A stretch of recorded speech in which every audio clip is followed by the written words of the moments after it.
Finance Corporation authority to use DPA Title III as collateral money to grant loans to reshore critical capability to the U.S. So we, again, are working through all the legalities of that, but I'm partnering very tightly with Bowler over at DFC, and we are looking at what are those critical capabilities that we should reshore, both in the medical resources side of things, as well as the industrial base writ large, but where defense really has a critical need that then could help industry in general. And microelectronics is one of those. That's fascinating. And reshoring, seems to be the priority. But let's go back to basics on that. You mentioned that in the case of microelectronics, but I think it's true for other sectors. The United States holds the IP, but the manufacturing, for a variety of reasons, resides offshore.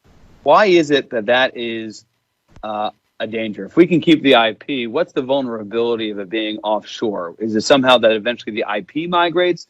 Or even if you own the IP, the manufacturing is at risk for certain items if it's not within the United States? There are multiple issues there. One is security of supply. COVID hit, all the flights stopped, and we actually had what was called an air bridge that a group from the Pentagon went over to HHS and FEMA, and we're still supporting them in sort of an emergency short-term way. And what did we do? We set up flights to bring back all kinds of medical equipment and PPE that was produced offshore that we owned, but we couldn't get back here. And this is all of the medical distributors throughout the country. So one is not being able to get the supply. That's one risk. Another more nefarious kind of issue we have is that we could have implants in those electronics. So all of a sudden, as we've seen in DJI drones, for instance,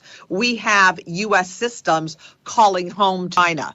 We also have the theft of intellectual property. That is very well documented, where what we think we license for a specific use is all of a sudden purposed into capability organic to China.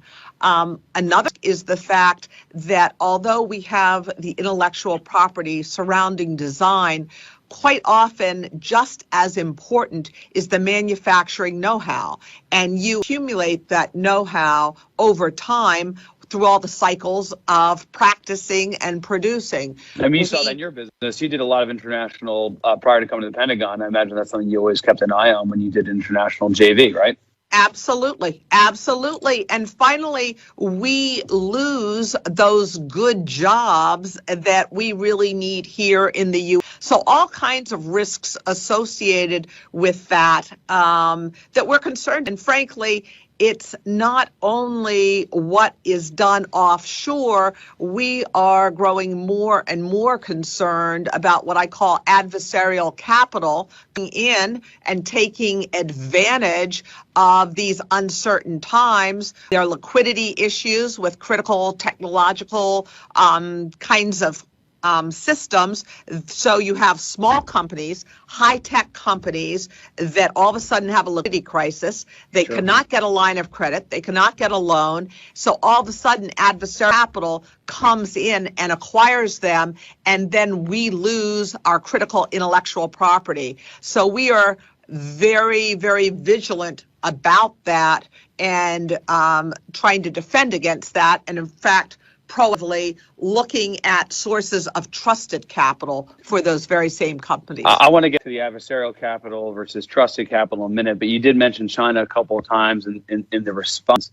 There's been a lot of talk about decoupling the United States economy from China in the context of this competition. You've spoken about the defense industrial base, certainly for the defense industrial base and perhaps more broadly our national security innovation base. That would be the primary area, I would think, where decoupling would be the area of focus. Those types of technologies and capabilities that are critical to security, we can't be reliant on a competitor, in this case, China. Do you find that you're getting support, not just from the defense industrial base, which would be unable pure play defense industrial base to do business with China. But talk to us about the feedback you're getting now, since you really are the key interlocutor for the Department of Defense with chief executive officers with CEOs from those companies that perhaps view themselves as commercial but still are critical to the Department of Defense. What is their thinking with respect to China and the Department of Defense coming in and saying, hey, we need you to bring that back to the United States. We can't have you selling these key capabilities with China. You can't do this joint venture. Talk to us about the commercial environment and the responsiveness to the defense concerns. So prior to COVID, most CEOs were very, very savvy about the challenges of doing business in China in terms of not being able to really hold on to any trade secrets or intellectual property. And they very much were trying to only have more commercial or less cutting edge technology in China. That being said, there wasn't really a compelling reason to reshore some of that capability or do investments domestically. One of the, I think, beneficial outcomes of COVID is that the general public now understands the threat that China poses. And I'm not suggesting that we become total isolationists. However, critical technology should not reside in China, and we cannot be 100% dependent on China for things like pharmaceuticals. So I have seen a number of CEOs reach out and have conversations with me about the fact they're more willing now to talk about a consortium going together for trusted microelectronics, for instance. They are also being very, very generous with their time, explaining to a variety of government officials how their business works, what they need, what they don't need. And I will say right now we are in the midst of some dynamic discussions that I think are very, very exciting, because we are on the cusp of needing some kind of national policy to make sure we are supportive on the government side of bringing these critical capabilities back. And again, that ranges all the way from capital to make the investments, local and state and federal tax incentives, to regulatory easing of burdens. So we really have to look at the entire scope of that kind of supply chain, the whole thread, and understand what makes sense. And frankly, as DOD, we have a compelling, urgent, and a large need, and we can be the leaders and I think have a lot of fast followers. Yeah, as you know, the Institute published a report by our task force, co-chaired by former Senator Talent and former Deputy Secretary Bob Work, where they hit on this exact issue set, where in these key nodes, government really needs to organize in a fashion that can bring in the commercial sector, because so much of the technologies element you're describing really are resident outside the Department of Defense and live in markets that are far larger than the defense industrial base. Wasn't always the case in the 20th century, but is the case. 5G is one of those. Seems to be critical to national security, relies on the semiconductors and microelectronics that you've described. But it's kind of interesting as we think about China, is on the one hand, we want to bring the capability, the IP, and the manufacturing back to the United States. But on the other hand, we want to sell our technology into those very markets, right? U.S. businesses need to sell into China. How do we weigh in balance? If we close off the China market entirely, let's say in the 5G sector, then on those companies, U.S. companies, really going to have difficult meeting their bottom line and succeeding. You've nailed the issue right there, and that's again, part of an ongoing discussion among Treasury, Commerce, State, and DOD.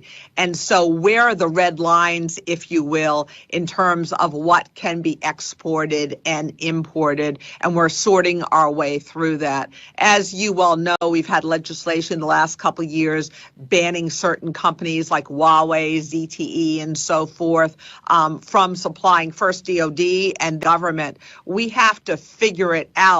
I think eventually what we need and what we are trying to do within DOD is come up with a way that we can get microelectronics with zero trust. So in other words, we can understand whether or not the original design integrity is still there, whether they are counterfeit parts, whether they have been manipulated in any way. We still are a ways away from that, although we have some pretty exciting work going on. Until we get to that point, we need the trusted sources.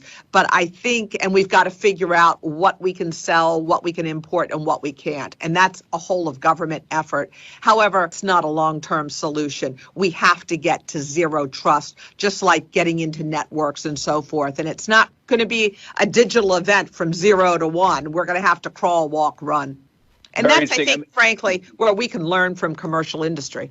Absolutely. I mean, they need to have, technology they can rely on that they can put into different markets at the same time, not lose their IP, not lose their competitive advantages of business. So it is similar. On the other hand, the tools that government uses to date are kind of 20th century tools in the form of export controls and the like, really kind of difficult to apply to the 21st century technology. It's putting an export control on a munition, dual-use munition is one thing, but putting on a technology that billions of people around the world rely on and use every day is more difficult, right? Right. No, and that brings up a critical point here. I've made a lot of comments about industry and what's going on. We in the government cannot let a good crisis go unused here, and we need to really build on how we've learned to do things quickly with less red tape, if you will, during this crisis, and not backslide, and so use this, I think, as a wake-up call to do things a little bit differently, as you're suggesting. We are a bit caught up in the past. So that's sort of my personal challenge. How do you not lose the sort of energy to keep pushing at that every hour, every day, every week, every month? Yeah, no, that makes a lot of sense. I want to dive in a little bit to something you've referenced a couple of times already, which is this trusted capital, adversarial capital. What I think you're getting at, but I'll ask you to take a minute to unpack it, is as we've looked at competition in China in particular, not only have they stolen intellectual property, exploited joint ventures, and taken manufacturing in from the United States to China, but they've also sought to take their capital, make investments at the venture stage even, to own and take U.S. know-how and then migrate it into